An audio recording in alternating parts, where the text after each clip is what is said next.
Yo, what's going on, people, boys, girls? Apollo's back with another video, and I just want to talk today about Houssem Aouar. Been in the news this week for quite a bit. I made my video a couple of days ago explaining exactly what happened over the weekend, where Arsenal had actually put another bid in for the player and it wasn't rejected. Yeah, we're sitting at Thursday today, and the official word from Telefo Charnay is that this fee now is in the middle of being agreed. So when Arsenal puts a bid in over the weekend, it wasn't rejected, and there's been over the last few days a level of negotiation between the clubs, and it's nice to see that they're at the stage where they're actually talking about trying to finalize a fee. And in my opinion, that's where they are at the moment. Leon are definitely looking to sell the player now, and he's 22 years old. He'll fit Arteta's mold perfectly, and the player obviously wants to come to Arsenal, and that has been stapled down by the fact that he has terms already agreed.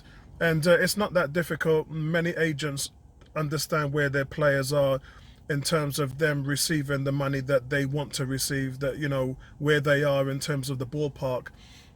And Arsenal's willing to do that, there's no doubt about it. And I believe that he's the missing part in Arteta's puzzle. We can talk about Willian and what he's brought to the team, but this guy, Aouar, is 10 years younger than Willian. And he's somebody that you can put in there now and you can groom into that position while you have a short-term fix in Willian. And that's what it's really about, guys. And we talk about some players coming in and development players. That's all great, but they're not going to help you win now.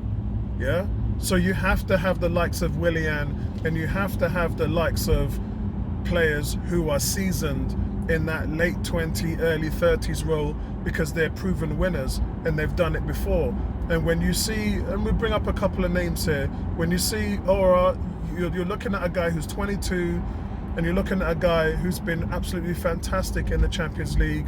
And Pep and Juventus and a few other clubs have admired the player over a time, but Arsenal have showed him the most interest. And just like we talked about the other day in terms of social media presence, Arsenal has the biggest, yeah? And when they fall in love with a player, they let you know about it.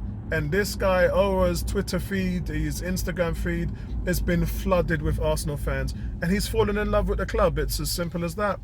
It's hard not to, yeah? We know how it affected Gabriel, we know how it affected Willian, we know how it affected Danny Ceballos' decision to come back. You guys are darlings.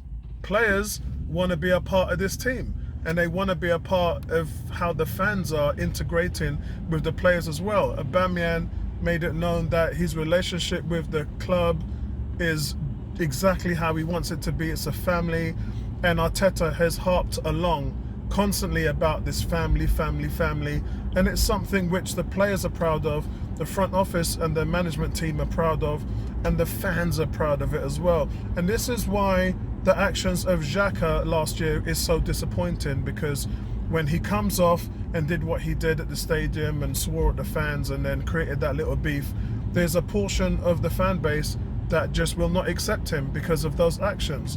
But what it does on the flip side of that is it shows players how passionate the fans are about the team and how much they want to be a part of this team. It's contagious, guys. It really is. The charisma and the love and the support that the fans show are mind-blowing. And this is a big, massive key into bagging targets like Aouar. And in terms of the experience that I've talked about, we're looking at also Pepe.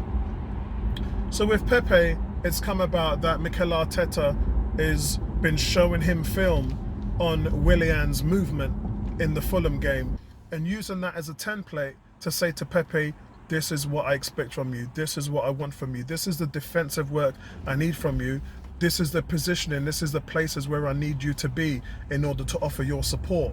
And it's not really in an assist terms, in a support terms, because we know Pepe has had an amazing amount of assists. The year before we bought him, he had 11. Last season, he had 9 assists. So Pepe is a creator, he's a facilitator, so we know that as well.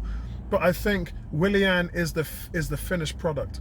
And you can use him to guide your young players. You can use him to guide the likes of Smith Rowe, Reece Nelson, and Pepe. And although Pepe is 24 and can't really be considered young, he's still a very raw talent. Talent-wise, probably as good as anybody on the team with his ability, just talking sheer ability. But talent-wise as well, he needs to now put that together. And look, Raheem Sterling was the same way at Man City. And look what Mikel Arteta did to him. Yeah, same thing. And look what he did to him. Look how he was able to develop his game. So that's the reason why we're hearing all this stuff coming out, guys. And I think that it's pretty solid in terms of where we are. We've got so much quality in terms of our young players.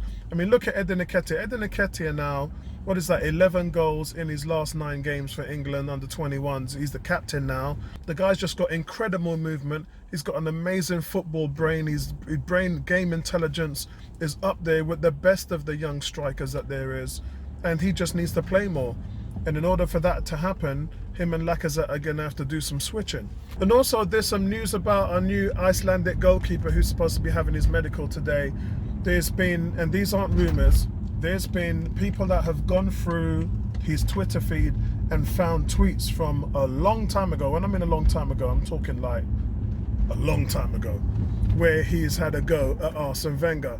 Now, this is the problem when it comes to tweeting. This is the thing where you have to be careful what you say, and you have to be careful what you do in terms of your actions, because people will sit down there, yeah?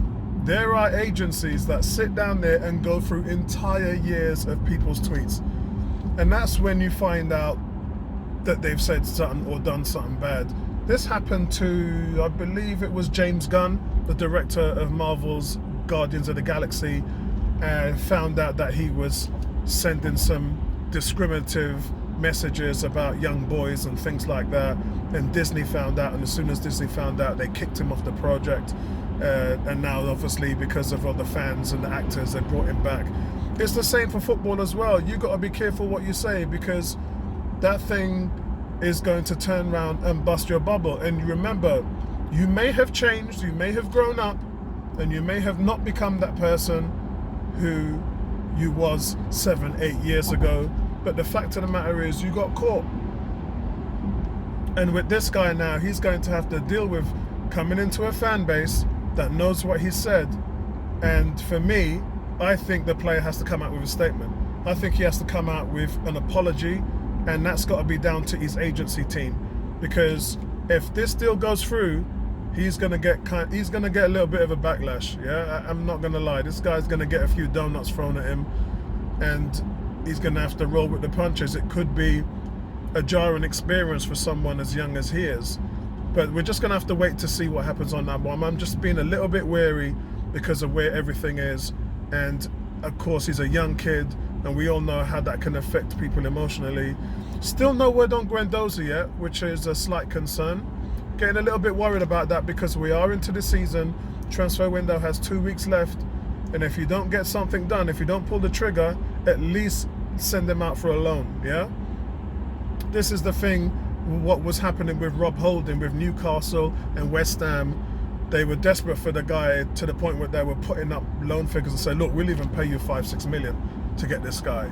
So I'm really not sure where we are with Guendouzi, and that's a little concerning because he's sending messages on his social media feeds saying, I'm ready for Arsenal, I'm ready for Arsenal, just like Ozil did. Ozil said, I'm fit, I'm ready to go, I'm waiting for Arsenal, but yet neither of them was in the first team. So we're going to have to see what happens at West Ham this weekend and see if a surprise player is going to be available to pick in the team. And that's it from me, guys. Listen, I'll speak to you in the next one. Right back at you. Peace out and back your team.